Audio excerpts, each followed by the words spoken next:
துதிப்போர்க்கு வல்வினை போம் துன்பம் போம் நெஞ்சிற்பதிப்போர்க்கு செல்வம் பலித்து கதித்தோங்கும் நிஷ்டையும் கைகூடும் நிமலரருள் கந்த சஷ்டி கவசந்தனை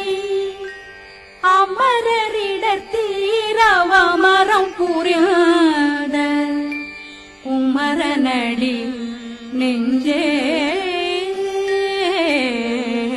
குறி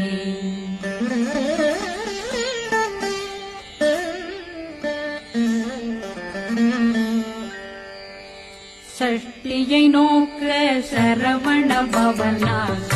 தருப்புதவும் செங்கதிர் மேலும் பாதமிரண்டில் பண்மணி சதங்கை